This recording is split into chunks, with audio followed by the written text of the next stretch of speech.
He is a star of stage and screen. In addition to 50 TV credits, he's a singer, an author, a writer, a producer, a musician. He fronts Barry Williams and the Traveliers. He also appeared in Mission Impossible, Adam 12, Marcus Welby, MD. You know him as Greg Brady. Here is the great Barry Williams. And look at that. Hey! Barry, welcome back to box. Wizard World. Thank you very much. What I didn't mention is that Barry is one of the more frequent guests we've had recently at Wizard World, and you did a show with us 10 years ago, and then, you've been back. So we're really excited to have you here today. Yes, I'm excited to be here too. It's I'm coming to you from my home territory, which is smack dab in the Midwest in the beautiful Branson, Missouri area of the Ozark Mountains. So I'm happy to be with you. I think this is a very exciting way of presenting a fan experience and one for me and my Brady mates as well. Excellent. Appreciate you being with us. Our second guest was seen in dozens of commercials before landing the role of the youngest son, Bobby, in the series. He also had a role in the towering Inferno, a few other Brady reprisals. Then he left show business to take part in the concrete business, ran a very successful company back in Utah for years. He returns to the screen today here at Wizard World Virtual Experiences. Here is Mike Lookinland. Hi, you guys. Mike, welcome back to Wizard World. Thanks, Jerry. It's anybody who's met us at a Wizard World show knows that we really like to meet them, and we like to see them and talk with them and hear from them. And I got to hand it to you guys for coming up with a way that we can do this today. So well done. Well, I know I've been looking forward to this, and a lot of my friends have been looking forward to this, and a lot of people on Facebook and Twitter that we've been talking to this week have been looking forward to this. So thanks for returning here and being part of this for us. Thanks so much. Okay, she's an actress, a singer, a voice actress, an animal welfare advocate, an artist, a radio host. She's done a few commercials and TV roles along the way before being cast as the youngest daughter, Cindy. Here is Susan Olsen. All right. Hi. Susan, welcome to Wizard World. Not into my camera. This is the first. Now, this is your first Wizard World with us ever. I'm so excited to say. It's my first time, so be gentle. All right, I got to do a little adjusting here. Now we can see everybody. Now everything is good. So welcome first to Wizard World, and second just to our little party here. This is great. Now we've got to do this, guys, because whenever we do one of these, all right, we always talk about, hey, we look like the Brady Bunch, and now we really look like the Brady Bunch. So you ready? All right, now we're Brady Bunch. We have folks watching from, where are they watching from? You ready? London, New York City, Pennsylvania, California, Chicago, Texas, Massachusetts, Wisconsin, Brooklyn, LA, Michigan, Toronto. It's everywhere. So welcome to you guys, and to fans all across the world who are watching us. Thank you so much. Go ahead and make sure you get your questions in to those chats, and we'll get as many of them answered as we can during this time period. But first, want to ask you guys about last year. You got together for the renovation. Tell us about a Very Brady renovation and what it was like getting back together and what memories that kind of spurred in you. Barry, you want to start? Well, you are looking at the fruits of that show right behind you, because that is the renovated house. And it'd have to be, right? If that's a recent picture. No, that's the old one, Barry. I think that's the old one. That's the old one. Yeah. Okay, well, it looks, there you go. And that's my whole point. Gigantic 20-foot tall hedge, that huge 20-foot high hedge between the house and the one to the right of it isn't there. Okay. Hey, there's one. All right, and there you were at the renovation.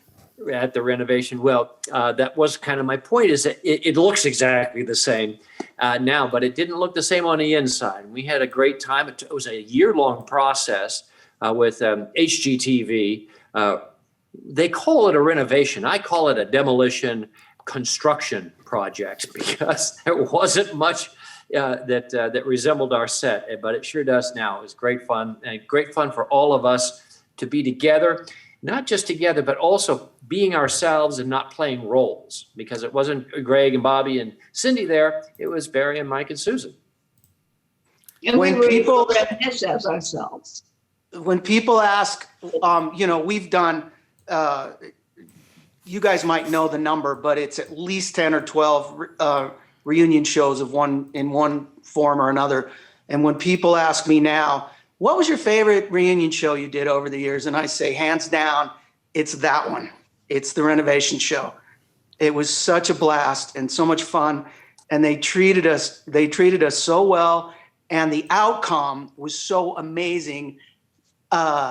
It's perfect. And I wish you could all go in there and see it, but you got to get by the security guard. Good luck with that. So it transforms people. They walk through if they don't cry when they walk in the doors, they turn into children. And but it's a really good thing. Everybody feels good. I think there could be healing powers of that house. I would like to go ahead and answer what would have to be a question for so many viewers about the renovation show, and that is what's going to happen with the house now that it's completed. And the first thing to understand is that area is a residential area, and it's not zoned for commercial usage. So they can't turn it into a museum. You can't go there and buy a ticket and go through it. You can look at it from the outside, but the reality is that at this point, even HGTV, who purchased the home for about 3 times its value, doesn't know what they're going to do with it. So that's still a question up in the air. They have run a couple of contests there. There have been a couple of cooking shows from HGTV on, but they really don't have yet a clear plan of what it's going to be.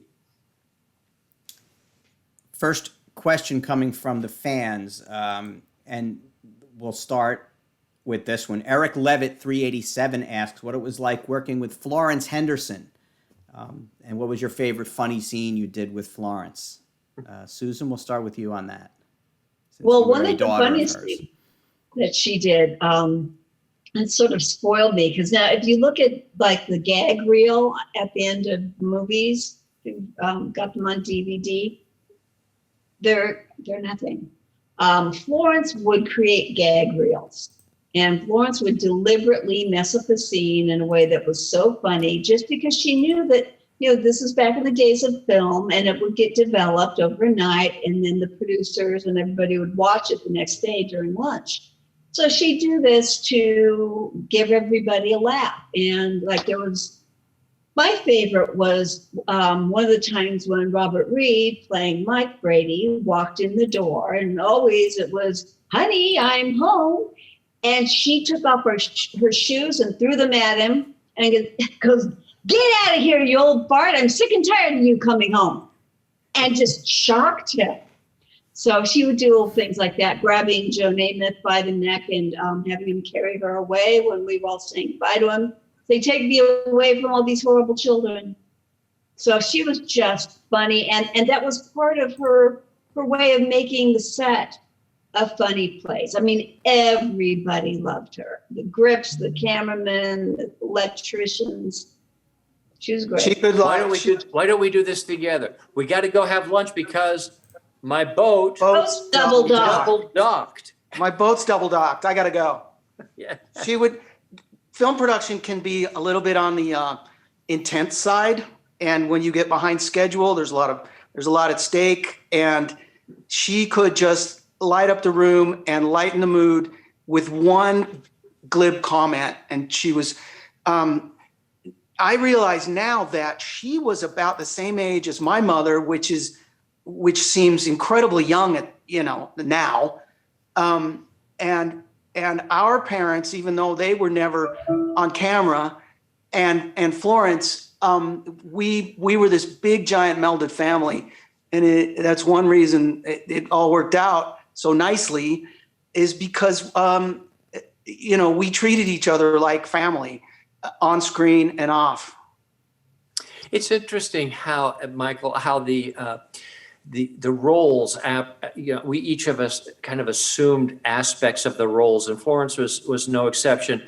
As children going through this huge monumental experience of being on television weekly, traveling, recording, doing concerts, getting requests for interviews, and et cetera, promotional events, it was sometimes overwhelming. And Florence was a great guide for us and a great mentor for us. And she really, really came from the school of appreciating fans and the people that watched her, that were paying attention to us. So she was a good role model for us in how we can interact, because it seems like sometimes with fans, there's more familiarity on their part with us than our part with them. But there is a way to bridge that. And Florence really was masterful at that. And so I've always appreciated that she shared that with us and kind of opened up our world so that whole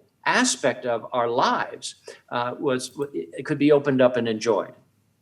I remember one thing specifically that I haven't brought up for years that Florence guided us on, which was, if you're sitting down at a restaurant at lunch and someone comes up for your autograph, be polite and say, "I'm eating right now." Do you guys remember this? Mm-hmm. Florence said, "Be polite and say, 'I'm eating right now, but I will be with you when I'm done with my lunch.'" And she said, she was the one that taught me, no fans, no show. Right, be good to your fans, because without your fans, there's no show, right? I mean, you guys out there literally are part of all this. Yeah. Yeah. And she also was a great mom, had 4 kids of her own. I know you want to get on to the next question, but we would go to her home. Her son and I used to have double birthday parties together at her house. So I used to see her as a real mom. We're even friends still with all of her children as well.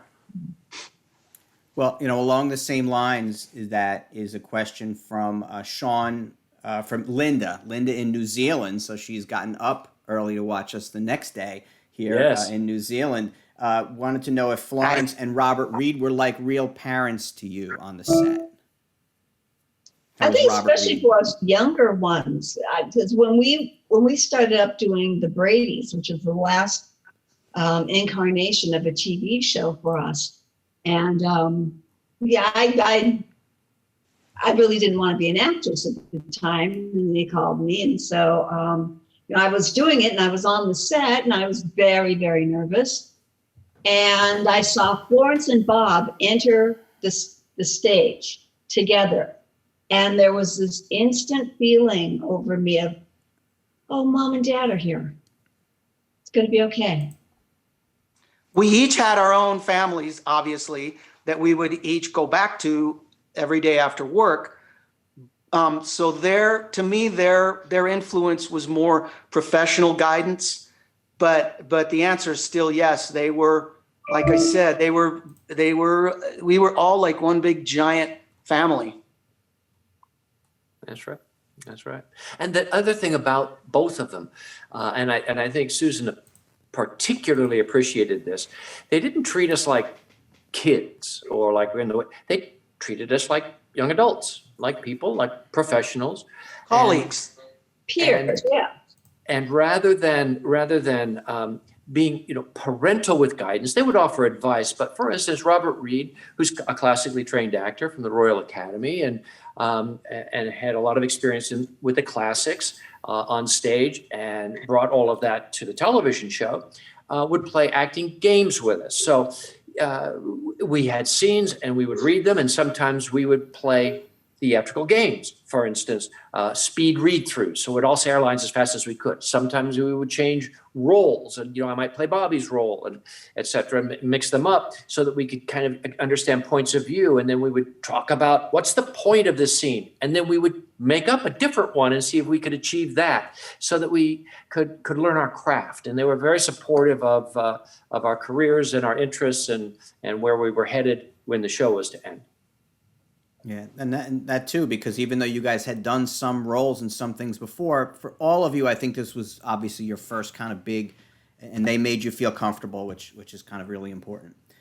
Some other questions from folks. Some we've already talked about, but Kathleen Gross wanted to know about the HGTV. So thanks, Kathleen, for your well, question. One more Brian. thing I could add to that on Sure. HGTV, because many people don't know this, but that show, as a reality show, was nominated this year for an Emmy Award.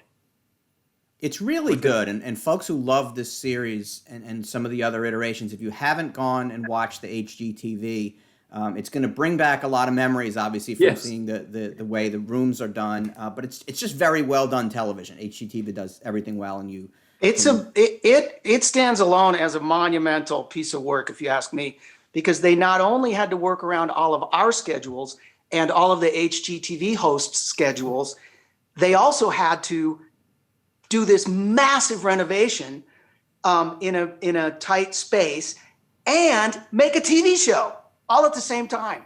The behind the scenes guys are heroes, if you ask me. Yes, on that show. Yeah, and that makes a big difference too. Just the fact that it's that it's well produced. So you're saying it's better than this? yes, Because I don't know if anything is better than this. This is pretty much the height of television. That's from Hollywood Bowl. When I think Barry Williams, Barry Williams in my head, that's what I picture right there. Yeah. Yeah, because Mike's got the Pro going, so it's Variety Hour. It's two different parts of the same episode. We put them together, but look, and that's campy fun also. You can go back and watch that, and people, that was just a couple years after the series, right? So your kids are still young adults, but a little bit older, and it still has the fun. Like that's still fun watching the Variety Hour. I think I enjoy the Variety Hour. I'm sure you guys have heard different opinions from people. Sure, a lot of people aren't aware that it existed. And some, like if you go to some of the YouTube channels, like I thought that this was a bad acid trip or a weird dream that I had, because it's so surreal, it's so bizarre. And I got involved in a book about, which is just everything you'd ever want to know about the Brady Bunch Variety Hour. And it's called Love to Love You Bradys. And it's actually pretty good. I wrote the sidebars, did some of the graphic art, and Ted Nicholson did the main writing. I mean, and it's completely thorough, and it's really an entertaining book. And Lisa Sutton did the design. So, and Barry, you have your book. It's still on Amazon. And Barry, you have your book that came out a few years ago. Quite a few years ago now. Yeah. So long ago, I updated it long ago. Growing Up Brady, yes. Growing Up Brady was really a book that focused on the 5 years of growing up. And I tried to capture both the environment and also the arc of how our lives changed during those 5 years. You know, Susan came on board. You were 7, yes? 7 went off when we were 12. I was 14 going off when it was 20. When I was 20. Those were impactful years for all of us. So it was an exploration into that. I learned a lot by reading Growing Up Brady, stuff that I, didn't know about the show because I was just a little child. And then at the NBC, was it NBC, Barry, that made an MOW? And my son played me in Barry's movie of the week production of Growing Up Brady, which was quite a, awesome. I don't know, what would you call it? Surreal. It was crazy weird, and it was great. So great. And you know what's cute about that was his son auditioned for that in much the same way that we're talking to you right now. He did a video and sent it over, and we were all sat around. I was the producer on that, and said, "This is perfect. This is perfect." But it was wild. And you came to the set with him at some point, didn't you? And yeah, I was there. Kelly was watching your son play you then, and it's crazy. And I visited Mike and I. Go ahead, Susan. Mike and I were freaking out over his son walking ahead of us. The same walk that we used to walk to the commissary, and he's with this little girl that's playing me, and we're just walking behind, going, "Oh, this is weird," in a wonderful way. It was Kaylee Cuoco played Marcia, or Maureen actually played Maureen in the early, one of her first credits. Right. Want to remind everyone, if you're in Twitch or Facebook or YouTube, go ahead. We're going to close off questions soon, so get your last questions in. But remember that you can go to wizardworldvirtual.com to get those live video chats that each of these folks will be doing individually next Saturday. So make sure if you're watching this on replay or you're watching it live, there's still time to get that. Also, autographs, recorded videos, those fun recorded videos. They're doing it all. So that's next Saturday. Make sure you get into wizardworldvirtual.com to check those out. And there's some different merchandise in there as well. Wizardworldvirtual.com. Just click on the Brady Bunch one. You'll see all the things we have coming up for folks during the week and then into next week. So, Jerry, the live chats give us a chance to talk one-on-one with fans for a few minutes, and they can ask as many questions as they want, or we can squeeze in. And there's such an experience, and we've done thousands of those by now between all the different celebrities we've done, and they are a very memorable experience. So we're getting some great questions in here, but I'm sure fans have things they're going to want to ask, and that's what those one-on-one video chats are for. Like I said going in, we love to see you guys. We love to meet you, and we love to talk to you. So. And this is the forum we have to do that now. We can't have a Wizard World show in person yet. So when we're able to do that, we'll bring you guys back to that. But for now, we've got this. And it's what's neat about it is we mentioned all those places across the world that people are watching from. All those places across the world, that's where people do the one-on-one video. So it's going to be a great experience for you guys as well as celebrities, as well as that adds a whole new dynamic, because somebody in Amsterdam is not going to be at the show in Philadelphia, Yeah. So that's actually a plus, Yeah, it's been, and you might have noticed by now that we can do this. We can do this for hours. Not that maybe we. As a matter of fact, it seems to me, Michael, that when we started this, you didn't even have a beard. Right. We can continue on forever and ever. You could do a time lapse. Right. So we have a question. Rip Van Winkle comes in. We have a question from Dominic D, and I'm going to change this question a little bit. But Dominic D has a question regarding some of the places you guys travel. But here's how I'm going to ask it. I want you to rank these 3 places that the Bradys travel. You ready? Rank them. Hawaii. 1. Grand Canyon. 2. Cincinnati. In that order. 1, 2, 3. Just like you did. That's the order. And that's the order they came in. No, it was Grand Canyon first. Sorry. And then Hawaii. The order you said them in. Tell me about those experiences and what it was like when you went as a family to these places. How did that affect you as actors, and how was it to experience that? Susan? Well, I'm glad. I remember arriving in Hawaii. I'm glad you asked that, because it turns out that I have something, Michael, that I've been meaning to return to you because it's good luck. It's good luck for this one. For God's sake, somebody please put that thing back. Yeah, really. 2020 is bad enough. Will you please bury that, Barry? Vincent Price is not going to like that one bit. It has to be accompanied with the music, every time this was up. You'd think we would say, wait a minute, something bad is about to happen. Hey, listen, I have a little anecdote. I was at a table at a wedding reception about a year ago, and the woman across from me said, "You're Mike Lookinland?" And she said, "I met you in Hawaii." That was my dad's construction site that they used to film that scene. She's my same age. She said, "We came to this set and met you because that was my father's construction site." And, of course, for the production, they just grabbed, we're only there for half a day. They just grabbed whatever construction site was happening at the time that they could, that locations could wrangle. And she had come out to meet us. Isn't that funny? And now it's a tourist center. It would have only, yeah, right. It was what? Now it's a tourist center, right? Right. People want to go visit where it's visited thousands of times a day. And it's good luck. Yeah. When we arrived, in Hawaii. Robert Reed had gotten their head up, and so had Barry. Yeah. And we were greeted at the airport by our director, Jack Arnold, and Bob. And anyway, we all got to our hotel, and I was disappointed because it was raining a little bit. And I wanted to go swimming. And Bob said, "Oh, nobody pays attention to the rain here. We'll go swimming." And all of us, except I don't think you were there, Barry, but Mike and Chris and Eve and Maureen and Florence and Bob. And Bob had me on his shoulders, and we were all out in the ocean, and people's heads started to turn.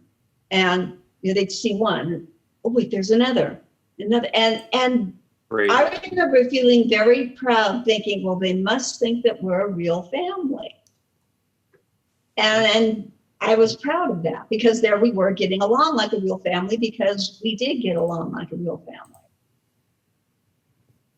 Well, I think that's part of even at the very top of this. We said, people grew up with this as a family. And when you tell people that the show was 5 years, people feel like it was 15 years, because we feel like we grew up with you. And the episodes that everyone knows, there's some people that are mentioning that they can watch just a couple minutes of the show, know exactly the episode, and know exactly what they were feeling the first time they saw that. Brian Nussbaum had a question similar to that. We thank him. Eric Levitt says, "Your show helped me with having autism. You're the best cast. What was your best episode that you love to this day?" So we'll let Eric ask each of you. We'll start with Barry and go on through. What's your favorite episode and why? I think in retrospect, it would be the first episode when mom and dad get married and the boys are meeting the girls for the first time. There was a kind of an authenticity to that, because we didn't know each other. We were learning about each other. We were taking on this new project. There was an innocence to it, and it also set the tone for the humor and the type of show it was going to be, like particularly when the wedding cake fell on, Dad Brady's face. So we knew that it was going to be big and broad, and here are all these people. And so that's what I reminisce about when I see that episode. The Honeymoon, it's called. Right? I have a couple. One is the one where Greg had to make a movie for his high school history class, and we got to mess around and do slow-mo and do fight scenes, and it was just different. And the other one is the one where Bobby was featured in that episode, and he couldn't win an award. All his brothers and sisters had trophies and awards, and the reason that one is precious to me is because Bob Reed directed it. Mm. They let Bob Reed direct a couple of episodes, and that was one of them, and that was special for me. Mine is one that I'm not in very much, which might be why I like it. But it's centered around Greg and Peter. And I remember watching it, and it's the one where they went on a double date. And Peter. Cyrano to Brady. No, that one is no. This is the one where he's hiding in the bushes. No. And he wears a fake mustache. Right. And that was a fake mustache? Buttered popcorn. Yeah, and he's eating his mustache along with it. And I remember watching that one thinking, this is genuinely funny. And the chemistry between Chris and Barry was so good. And I thought, this one has actually made me laugh out loud. So it's kind of a favorite. Not a favorite to do. The favorite ones to do are the ones where we travel. Hawaii. So good questions also. I wish that I knew what scene it was when Jack Arnold, our director, one of our favorite directors, he left us to do the scene. He went into the room. The scene was in the den, the scene was in the kitchen, and he went into the family room and broke out a magazine and laid down, and he said, "Okay, roll, action." And we played the scene, and then he said, "Okay, cut. How was that?" And we all went, "Good." And he goes, "Okay, print it. Moving on." I wish I knew what scene that was. I can't remember, but that would be my favorite episode. He was a lot of fun, and he directed the Hawaii episodes as well. And he also, just by the way, directed The Creature from the Black Lagoon. Oh, yes. Yeah. I had soundtrack the real deal. from the sci-fi movies he directed and had him autograph them. Jack Arnold also directed many of the original Hawaii Five-0 series with Jack Lord. Really? I didn't know that. Awesome. So I love that. the original 5. I saw him when I was in high school. I don't know if I've told you guys. I was not attending class. Me and my best friend were across the street at a coffee shop, and Jack Arnold was there, and came over to the table, and he was just lovely. Yeah, very cool. He didn't ask me why I wasn't in school. Oh, well, we know you're cutting. Pretty much it. So one of the other fun parts of the series, of course, was different guest stars that appeared. Wanda, whose birthday was yesterday, so happy birthday, Wanda. Happy birthday. Wanda, 74 years old, Wanda. She wants to know, each of you, who your favorite guest star was on the show. And appropriately, I've put one of the guest stars behind me here. Barry, who was your favorite guest star, and why was it Don Drysdale? Well, Don,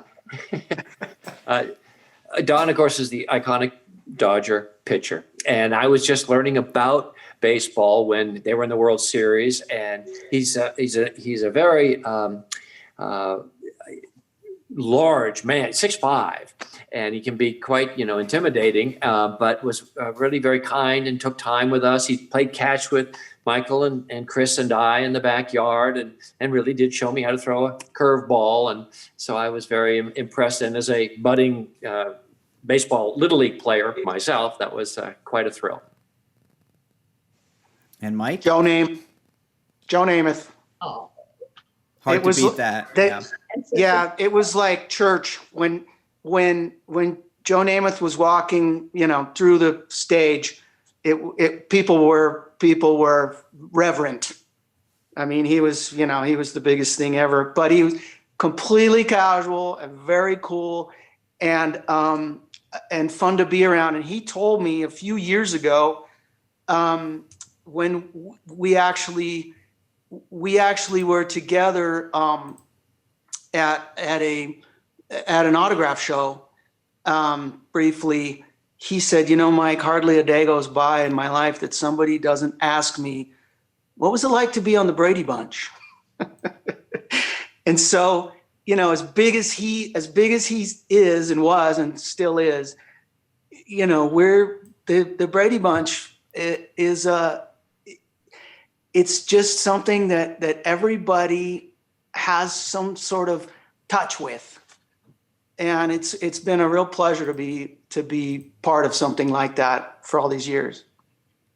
And Susan, so for Joe, it was about right up there with throwing a touchdown pass to win the Super Bowl. Okay. No, to you, the touchdown pass to you to win the Super Bowl. All it is now is is a hassle because he has to keep answering questions about the Brady Bunch. But back then, it's a big deal. Well, Davy Jones said a similar thing to me. That he said it doesn't matter how many hits I have or what I do. Everybody talks about the episode of the Brady Bunch. And while we were over the moon, thrilled to have him on the set, I'd have to say personally, I have a very special favorite in Vincent Price, because my brother raised me on horror films. And so I was very aware of who Vincent Price was. And while he was very nice on the set and everything, he came back and did our Hideous Variety Hour. And not only did he, he knew my name. Now that's very unusual. Nobody ever memorized our real names. And here he was, a few years later, we're on the Variety Hour, and he comes over to me and says, "Hello, Susan." And we started talking. We talked about painting because he was an artist. And then we talked about cooking. And he was so, so, so nice and made me feel so special. Yeah, no, those are definitely great choices. Want to read just a few more comments from people. We'll get to some questions too, but Lee Barrett Miller says, thank you, Lee Barnett Miller says, thank you guys. I'm 51. You all were my childhood, which is great. Linda, again, she said for one of her promo ads at work during lockdown, they copied the Brady theme format, which was a great laugh for them.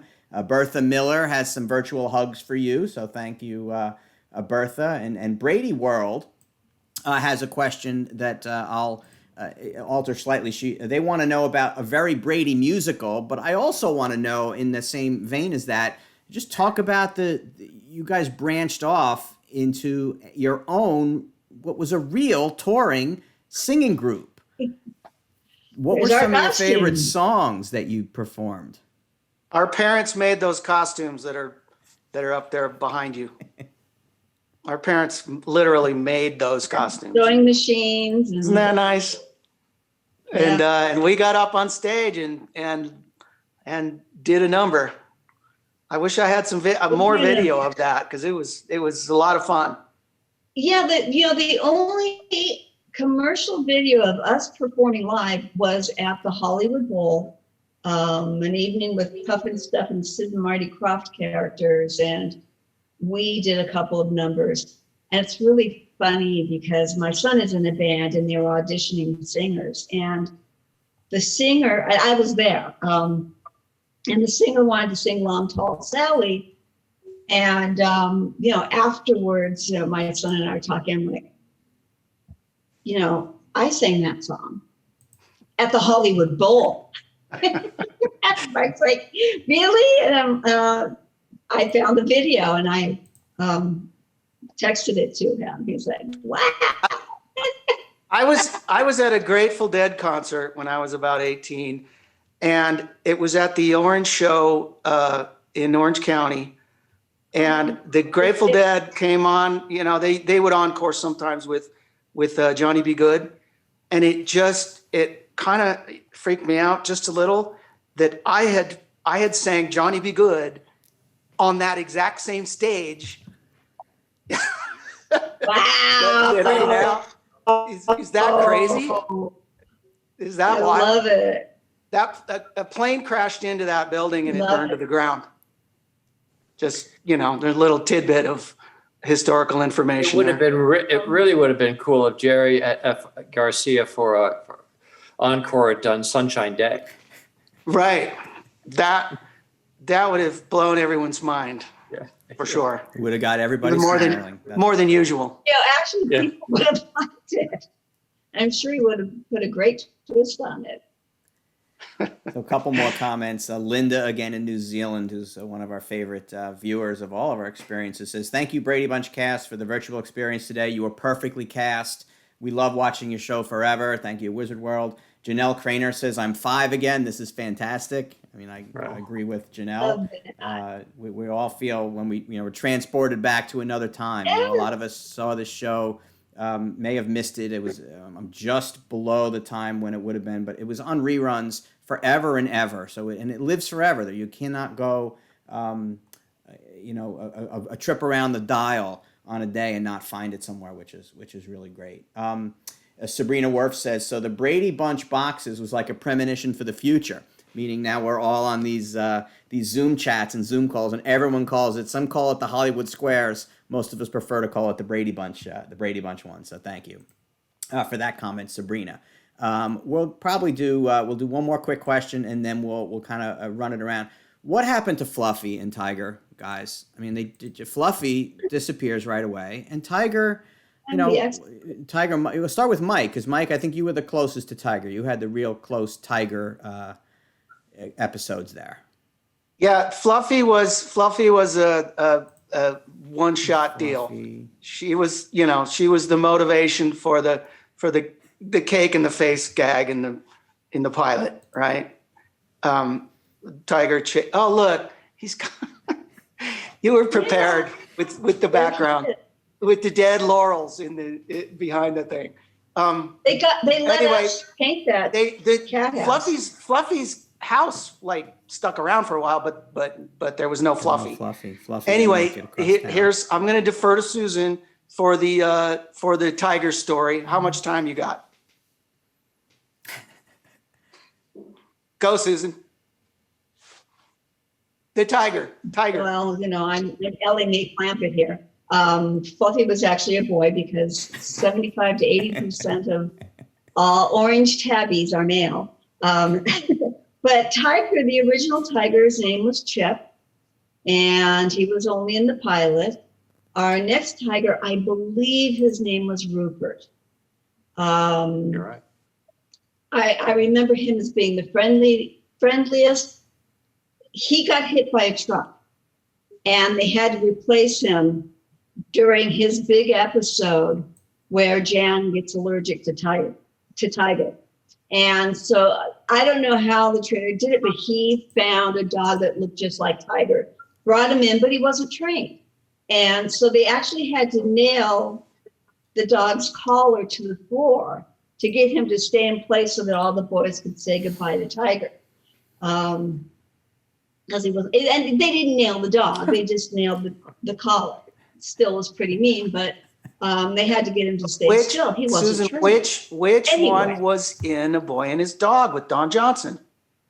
Well, no, I'm sorry. getting to that. Then the final tiger, whose name was actually Tiger, he was fired partly because he couldn't take to the stairs real well. He wouldn't run down the stairs, and I understand why, because they're open stairs. And having had open stairs and a large dog, I know that they're terrifying to dogs. Anyway, he got fired, but that didn't stop him. He became a regular on Cher's variety show. After she split from Sunny, she had her own, and he was a reoccurring character that would come on with her. And then he was in a cult movie favorite called A Boy and His Dog, where he co-starred with Don Johnson. And they tried to give him some kind of a doggy Oscar for it because he's so good in it. And now you know everything there is to know That's the story of Tiger. about Tiger. There was 4 of them, apparently. That's almost as many as Dukes of Hazzard had Dukes of Hazzard cars. Just to add a little bit to the stories that you were telling, the episode in which we lost Rupert, the dog number 2, was the one where Jan was allergic to the dog, and the boys were going to have to give their beloved dog away. But just in time, we discovered it was the flea powder and not the dog. So we changed the flea powder and got to keep the dog, except he didn't finish the episode. In real irony life. there. There's an irony in there. But again, those are the kinds of episodes that folks of a certain age, or even the young kids now that watch it, just you've seen them over and over and over again. And like that one gentleman had said, Sean, in our chat, he can instantly recognize from a screen or from a couple seconds just what it is and how it felt the first time and how it feels when you revisit it. Want to just go around the room here before we finish up, as we're running short on time, and just have each of you just kind of tell us something either you're working on or a cause that you've got going, or just anything, a goodbye to the fans, a hello to the fans. Barry, we'll start with you. Okay. I think that a lot of questions, a lot of things about what's going on and clips and things like that can be found on my website. That's probably the easiest one-stop shopping. And it's my name, Barry Williams. And then you need to add official at the end of that, .com, BarryWilliamsOfficial.com. The reason, because there are other Barry Williamses, some that parents would not like their children to meet up with. So you go to BarryWilliamsOfficial.com. Traveliers is my trio, and I travel with them. That's a band that we have. Lots of 70s covers, original tunes. It's Uptown, Get Town, intimate. We do stories, have fun, sunshine days in the set list. We have a great time with that. So kind of like living the Johnny Bravo dream, if you will, and living in the Ozark Mountains and just loving it. Awesome. Mike? I ran, or I've been running my concrete countertop company for well over 15 years. And I sort of let the current situation with the COVID be my excuse to flirt with retirement. And so at one point my wife said, well, you might have mentioned that. But anyway, I've been staying at home a lot, which is, I have a nice place to live. I've been home a lot doing years worth of pent up yard work. renting log splitter. I mean, if you saw my yard, you'd understand. I rented a log splitter for over a week, and now I have enough firewood for about 5 years. We heat our house, by the way, with, if I could tilt down, oh, maybe I can. There you go. We heat our house with wood to a large extent. But I actually am in a Grateful Dead cover band, and we have a gig now. Finally, we had one gig, Masks On, during the summer, and we have a gig booked for next week and a half from now. And so that's fun for me because, you know, I'm an old deadhead, but yeah, I'm like flirting with retirement, and that's a big deal. So my wife and I like to travel, and one of our sons lives in Eastern Europe, and we go to see him every once in a while. We always hit Iceland on our way home. If you have the chance to go to Iceland, I highly recommend it. And I'll be in New Zealand one of these days too. So look out.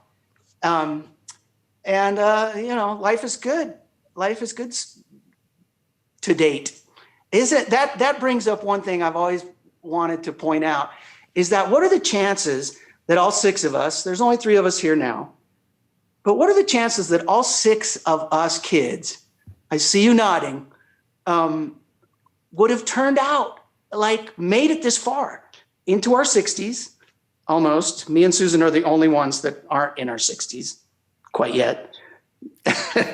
Will be soon, very soon in my case. You will. Yeah. What are the chances that all 6 of 6 child actors on a TV show would have made it and been where we are now and done okay and are alive, for God's sake? You know, I think that says a lot right there to the staying power of the show and how it was originally established with good people and good families, and it still feels good to be in that situation, this situation. And Susan? Well, I teach children acting, which is something I got into kind of, you know, really dragging my feet. I didn't think I wanted to do it.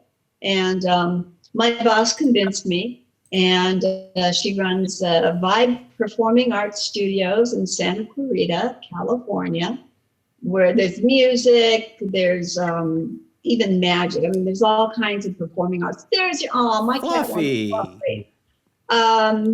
And like, I'm currently teaching what I like best, which is a filmmaking class, and put together with the kids, and we write the script. We always do some special effects, and not acting. Not acting. Well, Not acting. there isn't much time for acting, so that's what suffers the most. But I'm not teaching the acting right now because I enjoy the filmmaking a lot more. I like to edit. I'm currently in the process of moving, and I will have the room now to get off of the computer and do something that I'm really itching to do, which is to paint with real paints. Again, I made my living as a graphic artist for 20 years, and an illustrator, and I've been, doing the digital thing, but I want to get back to the canvas, and hopefully it'll all work out. No, it's great. Just some last comments from fans. Tom Felice, amen, Mike, to what you said. Well said. Linda from New Zealand definitely wants to see you when you're there. It's the greatest country down under, she said. And Lee Barnett Miller said, we're all so glad you all are alive and well, which is, I think, a perfect way to end this. So, folks, don't forget, wizardworldvirtual.com is the place to go for the autographs, recorded videos, and those one-on-one live chats that are coming up next Saturday, October 31st, same time that we did this, 4 o'clock Eastern time. We'll start all those. So if you're watching this on replay, or even if you're watching it live, you can go right to Wizard World Virtual now and check all that out. You can also check out our other events we have coming up tomorrow, 1 o'clock, Doctor Who, 4 o'clock Eastern, it's Rogue One from the Star Wars universe, and next Saturday, Game of Thrones. Those are the next 3 of a whole bunch of things that are coming up. Be sure to check out wizardworldvirtual.com for all those. For Barry Williams, Mike Lookinland, and Susan Olsen, I'm Jerry Milani. Thanks so much for joining us today on Wizard World Virtual Experiences. Have a great weekend. Thank you. Hi, this is Aaron Ashmore, and you are watching Fandom Spotlight. Be sure to like, share, and subscribe like now. Oh, and have fun and follow your fandom.